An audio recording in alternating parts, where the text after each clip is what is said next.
Muy bien, pues buenas tardes y lo primero, encantado de estar aquí con vosotros y compartir un ratito esta tarde para hablar de inteligencia artificial.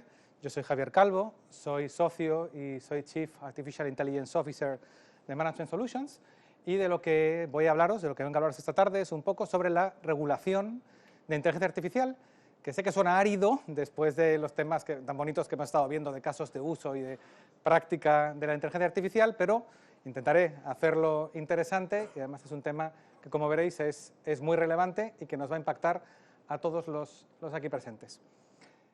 Si podemos pasar a la presentación. Hago una mínima introducción de un minuto para los que no nos conozcáis. Management Solutions es una firma internacional de consultoría. Somos aproximadamente 4.000 profesionales. Empezamos hace 22 años como una pequeña spin-off de Arthur Andersen en España, con 80 profesionales. Yo era uno de ellos, soy lo bastante viejo. Y hoy esos 80 profesionales nos hemos convertido en 4.000. La presencia en España hoy es una presencia en 45 países. Bueno, hemos tenido una cierta expansión, como podéis ver. Y en la inteligencia artificial, en particular, tenemos más de 1.200 personas que somos quants. Yo soy matemático, matemáticos, físicos, estadísticos, económetras, trabajando en el mundo de los modelos y, en particular, recientemente, y no solo recientemente, en inteligencia artificial. ¿Qué hacemos en inteligencia artificial? Muchas cosas. Hoy vengo a hablar de regulación, pero realmente trabajamos en regulación, también estrategia, marco, organización, gobierno, políticas, procedimientos de inteligencia artificial. También en los riesgos de la inteligencia artificial, de los que hoy, vinculados con la regulación, también os hablaré un poco, y también en casos de uso. Hoy no hablaré de ello, porque ya lo han cubierto mis copanelistas, pero simplemente que sepáis que esta es una materia en la que trabajamos. Bien, hablemos un poco sobre regulación. La primera pregunta que quiero responder es, ¿hay regulación sobre inteligencia artificial en el mundo o no la hay? Que es una primera pregunta que podríamos hacernos. Y la respuesta es sí. Sí, dramáticamente sí. Hay no menos de 45 países en el mundo que tienen ya regulación sobre inteligencia artificial, con una característica común, que es que la gran mayoría de ellos, por no decir todos salvo uno, o una región de la que ahora hablaremos, tienen regulación no vinculante, no prescriptiva, no es obligatoria. Son códigos de conducta, white papers, guías, recomendaciones no vinculantes, a las que las empresas pueden adherirse o no, según quieran. Con una gran excepción. ¿Cuál es esa excepción? Europa. En la Unión Europea, como siempre, es el continente más regulado del mundo y la inteligencia artificial no es una excepción. También lo somos en esta materia. Me gustaría dar un paso atrás y antes de hablar del Artificial Intelligence Act, que es la regulación europea de la que vengo a hablaros hoy especialmente, querría hablaros brevemente sobre la declaración de Bletchley, no sé si la conocéis, como marco para subrayar un poco la importancia de lo que estamos hablando hoy. Y en concreto, no sé si fuisteis conscientes, porque la prensa en España lo cubrió relativamente poco, y sorprendente, pero los días 1 y 2 de noviembre de 2023 hubo una cumbre en Reino Unido a la que asistieron 50 y muchos países sobre la seguridad en la inteligencia artificial. En esa cumbre estaban había jefes de gobierno y había expertos, representación institucional de todos estos países y concluyeron con una declaración, conocida declaración de Bletchley, que es muy breve, son 2 páginas, si no lo habéis visto os recomiendo que le echéis una mirada, vale la pena, es un documento histórico, y básicamente dice 3 cosas.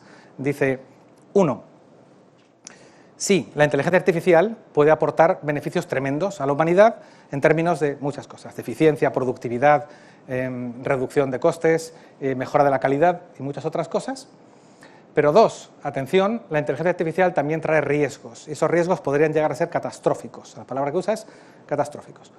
Por tanto, como consecuencia, 3, los aquí firmantes nos comprometemos a coordinarnos y colaborar en la regulación de la inteligencia artificial. Y esto está firmado por, si no me equivoco, 58 países, entre ellos la Unión Europea, en bloque, Estados Unidos y Canadá, y Australia y Japón y Brasil y, atención, China, la India. Quiero decir que China y Estados Unidos en la misma mesa firman el mismo documento comprometiéndose a coordinarse en la regulación de la inteligencia artificial. Pensad en lo que esto significa a escala planetaria.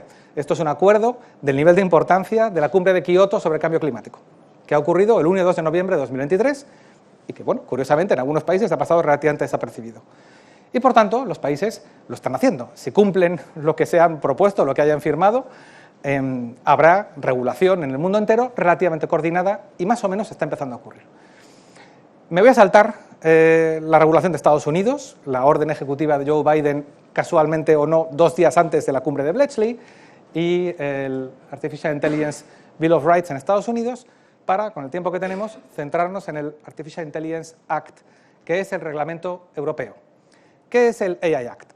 El AI Act es un reglamento, por tanto no una directiva, europea, que pretende regular el desarrollo y el uso ético, seguro y responsable de la inteligencia artificial en Europa. Es un reglamento que pretende proteger a los ciudadanos contra el mal uso de la IA y, en términos amplios, intenta promover, impulsar el uso de la IA. Por tanto, no es un reglamento solo limitativo, es un reglamento fundamentalmente impulsor de la IA, pero para que los ciudadanos europeos utilicemos la IA, tenemos que confiar en ella. Para confiar en ella tiene que ser ética, segura y responsable, y para ser ética, segura y responsable hacen falta una serie de requerimientos. 2 datos para subrayar la importancia que la Unión Europea está dando al AI Act. El primer dato, es un reglamento, no es una directiva. ¿Qué significa esto? Las directivas tienen que ser traspuestas al ordenamiento jurídico nacional de cada país. Los reglamentos son de inmediata aplicación en los 27 países de la Unión en cuanto son aprobados. Los temas importantes, los temas verdaderamente importantes en la Unión se regulan a través de reglamentos. Por ejemplo, protección de datos, GDPR. O, por ejemplo, para el sector financiero, el reglamento de capital, de cálculo de capital, CRR. En general, los temas importantes que no deben ser sometidos a ninguna transposición, sino que son de inmediata aplicación. Dato número 1, la Unión Europea se lo toma en serio, es un reglamento. Dato número 2, quizá más revelador porque es más cuantitativo. Sanciones por incumplimiento del AI Act. Las sanciones por incumplimiento del AI Act podrán llegar hasta 35 millones de euros o un 7% de tu facturación total global del último año fiscal. Si no es una referencia fácil de seguir, como referencia, como comparación, GDPR, protección de datos, llega hasta un 4% de tu facturación total. El AI Act un 7%. Esto es para decir, la Unión Europea se está tomando esto muy en serio. Están muy preocupados por el potencial mal uso de la inteligencia artificial en Europa y de ahí este reglamento con estas características. ¿En qué punto está el proceso legislativo del AI Act? Ha sido un año 2023 muy movido y muy interesante. Durante todo el año 2023 ha estado en lo que se llama fase de trílogo, que es que la Comisión Europea, el Parlamento Europeo y el Consejo de la Unión han estado debatiendo 3 textos o 3 versiones de cada artículo hasta llegar a un acuerdo. Os cuento casi como curiosidad, para los que no lo conozcáis, en el trílogo de noviembre, comienzos de noviembre, hubo un susto porque repentinamente Francia y Alemania, y en menor medida Italia, a través del Consejo de la Unión, sostuvieron la postura, por sorpresa, de que la IA generativa, todo lo que hemos estado viendo hoy, los Large Language Models, los generadores de imágenes, audio, vídeo, voz, música, modelos 3D, todo esto, deberían ser no regulados y quedar fuera del AI Act. Lo cual fue una gran sorpresa, Francia y Alemania defendiendo esta posición, y llegó al punto en que los parlamentarios, miembros del Parlamento Europeo, se levantaron y se fueron. Pero no hay nada más que discutir. Fue realmente un punto en el que hubo un riesgo real de que el reglamento no llegara a ninguna parte. Pero, no sé si sabéis sin duda, que durante el segundo semestre de 2023 la presidencia del Consejo de la Unión ha sido de España, y España es un gran impulsor de la inteligencia artificial, como se ha dicho hoy, y de la regulación de la inteligencia artificial. Y España, en este caso Carmen Artigas, que era la responsable de la Secretaría de Estado de Inteligencia Artificial, mediaron. España medió y durante todo noviembre hubo muchas conversaciones y en el trílogo de diciembre llegaron a un acuerdo.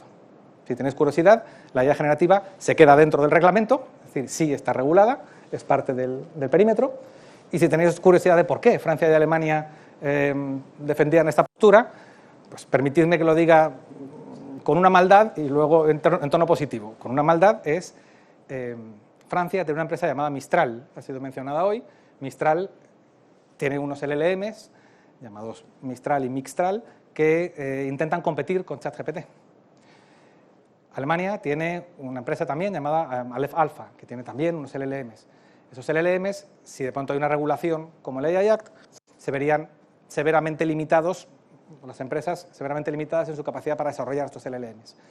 Y resulta que en Francia, esto es conocido y público, no es ningún secreto, Cédric O, que es el equivalente a un ministro de digitalización y que es el que representa a Francia ante el AI Act, digamos, ante los debates sobre el AI Act, resulta que también es miembro del Consejo de Administración de Mistral.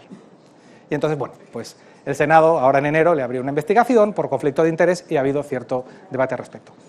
Esto es poniéndolo en términos un poco maliciosos.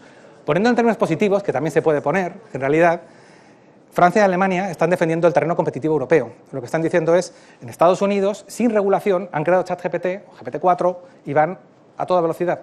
Y nosotros aquí nos estamos limitando a nosotros mismos en nuestra capacidad de innovación. No hagamos eso. Esa es la propuesta de Francia y Alemania, puesto en positivo, que también tiene su punto de razón. Después de todo esto, han llegado a un acuerdo y ahora, me refiero hace 7 días, el 13 de marzo, el Parlamento Europeo ha aprobado el AI Act. Tras 3 años desde el primer borrador, lo ha aprobado el Parlamento. A continuación lo va a aprobar el Consejo de la Unión, se va a publicar en el Diario de la Unión y a partir de ahí 20 días y empieza el plazo de implementación. El plazo de implementación, por resumirlo, son 24 meses para los sistemas de alto riesgo. Por tanto, ya empieza a contar el reloj y esto se vuelve urgente, aparte de importante. ¿Qué dice el AI Act? Bueno, el AI Act fundamentalmente clasifica los sistemas de inteligencia artificial en 3 niveles de riesgo. Riesgo inaceptable, riesgo alto y riesgo bajo. Riesgo inaceptable es inaceptable y es lo que todos nos imaginamos, estará prohibido. Y además esto estará prohibido en 6 meses desde ahora. Son sistemas, pues por ejemplo, un sistema en el que yo analizo las cookies de navegación de mis clientes y a través de cómo navegan intento inferir su religión. Y según su religión les deniego mis servicios. Bien, eso es evidentemente inaceptable por muchas regulaciones, ahora también por el AI Act, en su parte algorítmica. Riesgo bajo, no le importa realmente a la regulación. ¿Qué significa? He creado un chatbot para que mis clientes me pregunten, oye, ¿dónde está la sucursal más cercana? Bien, eso no tiene un verdadero riesgo. ¿Qué puede pasar? Eso queda básicamente no regulado. Hay unas directrices, pero no son vinculantes siquiera. Riesgo alto. Los sistemas de alto riesgo, esos son los que realmente está intentando regular el Artificial Intelligence Act. Quiero detenerme en 2 definiciones. La definición de IA y la definición de IA de alto riesgo. Porque es muy relevante. Voy a intentar demostrar en los siguientes 30 segundos, en los siguientes 5 minutos, que todos los aquí presentes tenemos en nuestras empresas sistemas de IA de alto riesgo. Por tanto, todos estamos sujetos al reglamento de forma directa. ¿Qué es un sistema de IA? La definición de IA, según el reglamento, es tan ambigua que es sorprendente. Uno pensaría que no saben lo que están diciendo, pero no es así, hay una razón y ahora la explicaré. Un sistema de IA es un sistema basado en una máquina que puede operar con diferentes niveles de autonomía y que puede, para objetivos implícitos o explícitos, generar salidas, tales como predicciones, recomendaciones, decisiones, que influyen en entornos físicos o virtuales. No sé cómo os quedáis, pero es prácticamente cualquier cosa. Es una definición amplísima, puede ser cualquier cosa. En concreto, la IA generativa, sí, con permiso de Francia y de Alemania, la IA generativa es IA a efectos de reglamento. Lo que llamaríamos, si queréis, machine learning, me refiero a redes neuronales, máquinas de vector soporte, gradient boosting, random forest, sí, por supuesto, pero es que, y aquí viene la sorpresa, los modelos estadísticos tradicionales, tales como regresiones logísticas, regresiones lineales, árboles de decisión, también son sistemas de IA a efectos del reglamento. Por tanto, desde una regresión lineal, desde el momento en el que hay inferencia estadística, esa es la palabra, inferencia, se considera IA. Y diréis, o diremos muchos, ¿cómo es posible? Eso no es inteligencia artificial. En lugar de Artificial Intelligence Act, deberíamos llamarlo Model Act o Algorithm Act, porque prácticamente cualquier modelo es inteligencia artificial. Sí, ha habido mucho pushback, ha habido mucho lobby de la EBA, de la EIOPA, del Banco Central Europeo, para que no sea así, no han ganado. Es así. Estas técnicas están dentro del Artificial Intelligence Act. Por tanto, estamos sometidos a ellos. ¿Por qué es esto así? ¿Es que no saben lo que están haciendo? Sí, saben lo que están haciendo. Hay varias razones para ello, largo de contar, pero si quieres os doy una que quizás es la más importante, que es lo que se conoce como el cliff effect, el efecto acantilado. Si yo, regulador, digo que una regresión logística no es inteligencia artificial, pero un gradient boosting sí es inteligencia artificial, los aquí presentes decimos, ¿sabes qué? Me voy a quedar en la regresión logística y no voy a avanzar hacia modelos más sofisticados porque así estoy menos regulado. Y por tanto, en lugar de crear, como decía antes, un incentivo para promover el uso de la IA en Europa, estoy creando un desincentivo. Y eso no es lo que queremos. Lo que queremos es que todo el mundo avance hacia la IA. Y por tanto, tabula rasa, todos en el mismo nivel, todo es IA. ¿Qué no es IA? Una regla experta. Si ingresos mayor que 100, conceder. Eso no. Pero en cuanto hay inferencia estadística, sí. Esto es la vertical de técnicas. Por tanto, técnicas casi cualquier cosa es IA. Pero en la vertical de usos, ¿qué es alto riesgo? En la última versión, la que ha aprobado el Parlamento hace una semana, lo han embarullado bastante y en la definición de alto riesgo la han complicado, pero por resumirlo mucho, por simplificar, un sistema de IA de alto riesgo es aquel que tiene el potencial de dañar a los ciudadanos en su salud, en su seguridad o en sus derechos fundamentales. La salud está claro, la seguridad más o menos está claro, los derechos fundamentales se refieren a muchas cosas: acceso a la educación, acceso al mercado laboral, acceso a la salud, acceso a los servicios financieros, acceso a, en general, también lo que afecta es infraestructuras críticas, por ejemplo, el suministro de agua, el suministro de electricidad. Y el anexo 3 de la AI Act da muchos ejemplos concretos. Por ejemplo, un banco, los modelos que utiliza un banco para determinar la calidad crediticia de los clientes, alto riesgo. Por ejemplo, lo que hace Recursos Humanos de utilizar ChatGPT para extraer información de los currículum de los candidatos, alto riesgo. Por ejemplo, un sistema de financial crime para detectar si un cliente me está haciendo blanqueo de capitales, eso es alto riesgo. Por tanto, hay muchos usos que son de alto riesgo. Esto es para decir, vertical de técnicas, una regresión logística, una regresión lineal, vertical de usos, Recursos Humanos extrayendo información de los candidatos de sus CVs. Seguro, estoy dispuesto a apostar, que en todas las empresas de todos que estamos aquí tenemos sistemas de IA de alto riesgo. Por tanto, sí, el reglamento nos aplica. De acuerdo, esto es un sistema de IA de alto riesgo. ¿Con qué tengo que cumplir? ¿Cuáles son mis requerimientos? Esto es largo, os estoy resumiendo en una página, 459 páginas de reglamento. Por tanto, admitamos una simplificación o un cierto reduccionismo. Pero por simplificar, tenemos requerimientos de accountability. Simplificándolo, si yo, empresa, uso un sistema de IA de alto riesgo sobre un cliente y algo va mal, la culpa es mía. La culpa no es de ChatGPT, es mía. Simplificando, ¿eh? Hay muchos matices, artículo 28, pero por resumirlo. Transparencia. Si yo uso un sistema de IA sobre un cliente, sobre un empleado, sobre una persona, tengo que informarle. De hecho, dejadme que os haga una pregunta. ¿Alguno de los aquí presentes, alguna vez, en alguna interacción con alguna empresa, en algún sistema, os han dado el mensaje de, atención, su candidatura está siendo evaluada con ayuda de una inteligencia artificial? Atención, su préstamo está siendo analizado con ayuda de una inteligencia artificial. ¿Os habéis encontrado un disclaimer así hasta ahora? Vale, eso es una obligación en el reglamento y lo vamos a ver por todas partes, en los próximos, dentro de 24 meses como tarde, pero probablemente antes. Transparencia.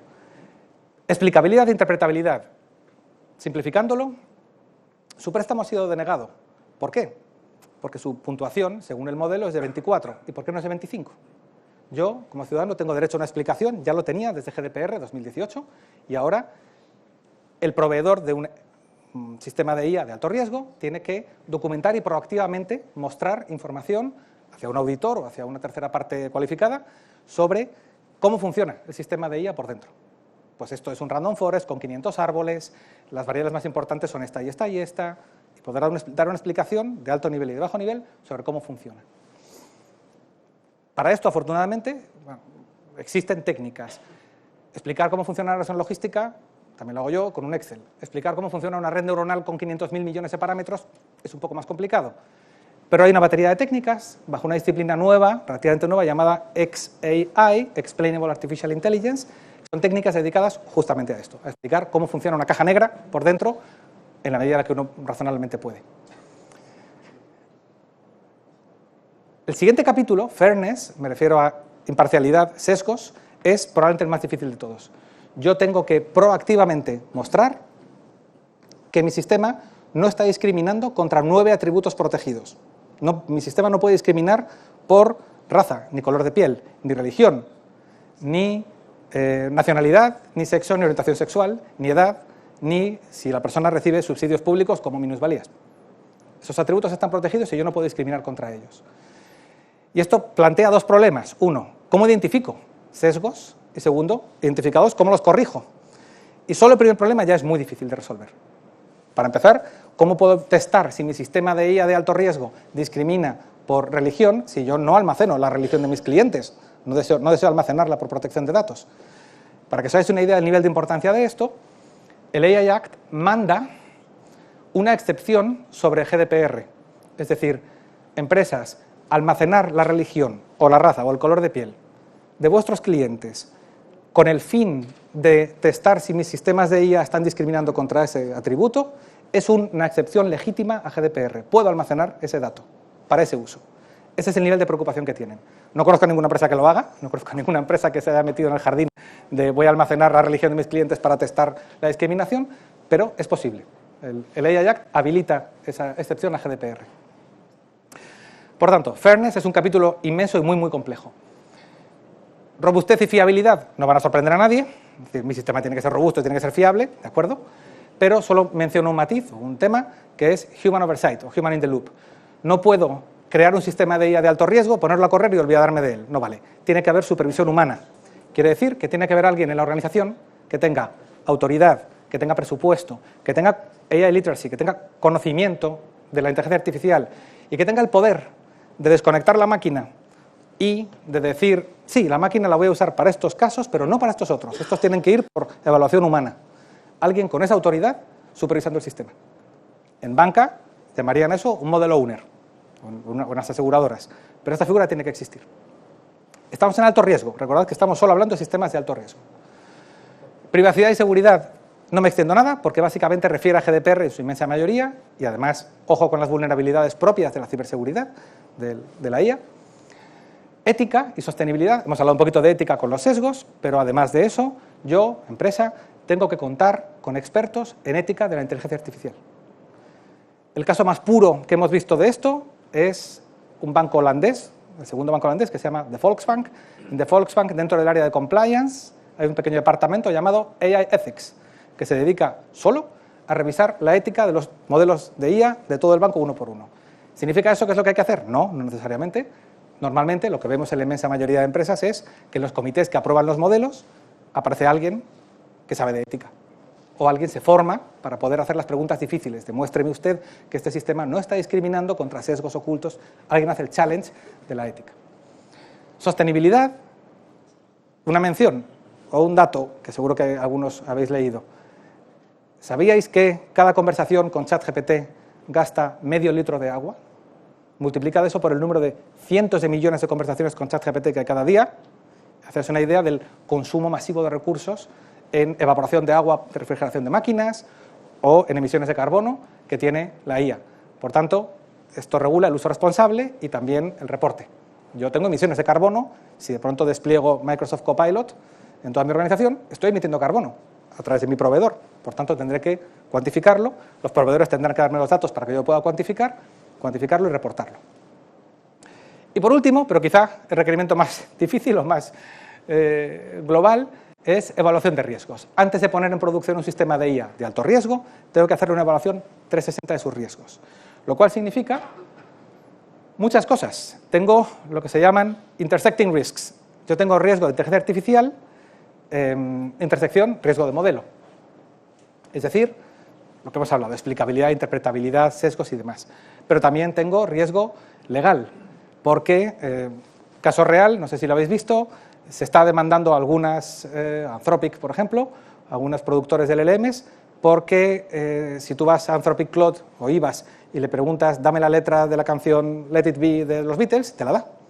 Esa letra tiene propiedad intelectual, tiene derechos de autor que Anthropic no está pagando, eso es un delito. Bien, si yo, empresa, abro un chatbot a mis clientes hacen eso y yo de pronto estoy soltando información con propiedad intelectual, yo tengo un riesgo legal de infringir la propiedad intelectual de alguien, riesgo legal. Riesgos de privacidad de la información. No sé si habéis oído, ChatGPT hace unos pocos meses fue hackeado por alguien con un método increíblemente sencillo que ha logrado regurgitar información personal con la que fue entrenada, nombres, direcciones, teléfonos, porque fue entrenado con prácticamente todo Internet, como bien nos han comentado antes. De nuevo, yo abro un chatbot a mis clientes y mis clientes logran hackear que mi sistema de IA esté produciendo información personal de terceros. Mucho cuidado, eso es un riesgo de protección de información el que yo estoy asumiendo. Riesgo de sostenibilidad, ya hemos hablado. Riesgo reputacional, evidentemente, creo que está claro. Riesgo operacional, y si está mal implantado el sistema, funcionará mal. Riesgos tecnológicos, riesgo de proveedor. La mayor parte de los LLMs o la IA generativa que yo utilice no la genero yo, se la compro a un tercero, o uso un LLM de un open source, o uso máquinas de AWS. Tengo un riesgo de proveedor, y en ese riesgo de proveedor tengo que analizar una serie de cosas específicas de la IA.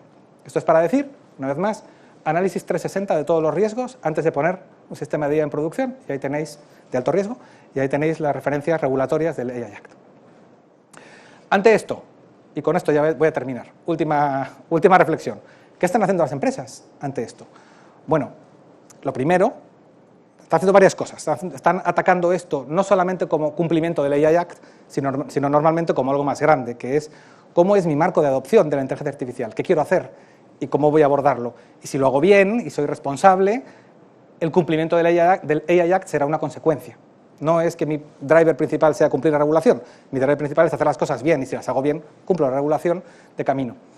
Pero por resumir, los marcos de gestión de la IA tienen una parte de regulación, donde yo tengo que vigilar, pues a ver qué ha dicho el Parlamento, qué ha dicho el Consejo, cómo es la última versión, qué cambios han tenido y demás. Y también la supervisión, de la que no he hablado nada, pero lo resumo en 30 segundos. Se ha constituido en febrero la AI Office, que pertenece a la Comisión Europea. Se habló de que fuera una agencia separada, finalmente es un departamento de la Comisión Europea, la AI Office, con soporte de un AI Board. La AI Office no va a supervisar directamente a las empresas, sino que delega la supervisión en 27 autoridades nacionales competentes.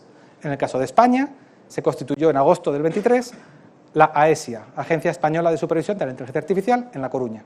Otros países no han optado por una agencia única. Francia distribuye las competencias entre distintos órganos, ministerios, Banco de Francia y demás.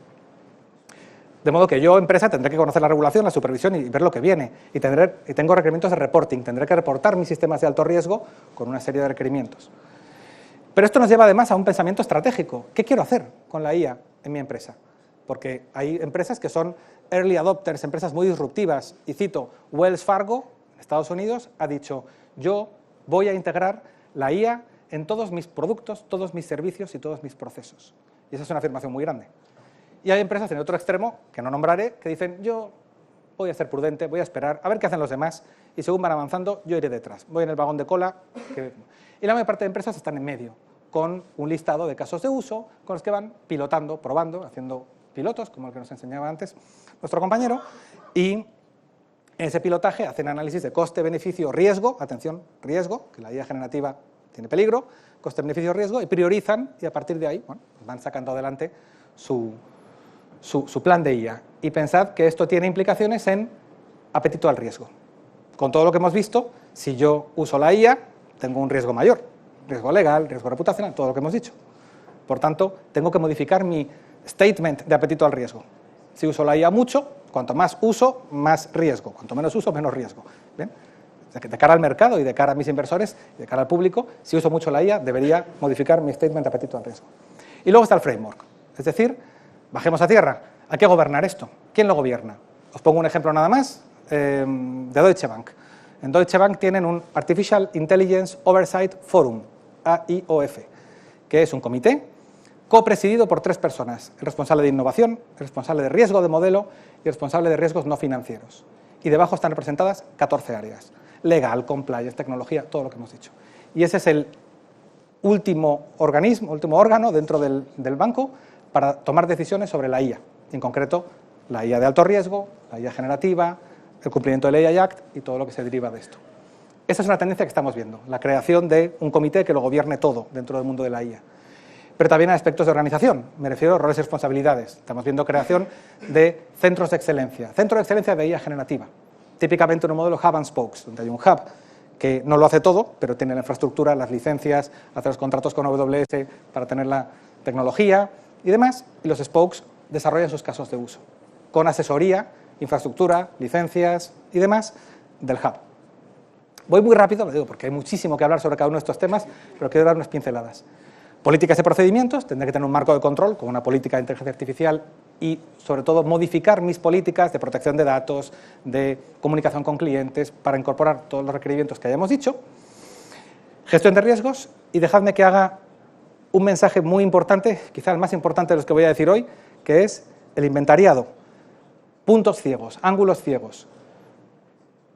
Hay áreas de cualquier compañía que tradicionalmente no han sido usuarias de modelos y que de pronto, con el advenimiento de ChatGPT, se tiran al río y dicen, recursos humanos, que nunca ha visto un modelo, de pronto usa ChatGPT para crear un mapa de talento que pone en comunicación a mis empleados con intereses, con las posiciones abiertas dentro de mi empresa.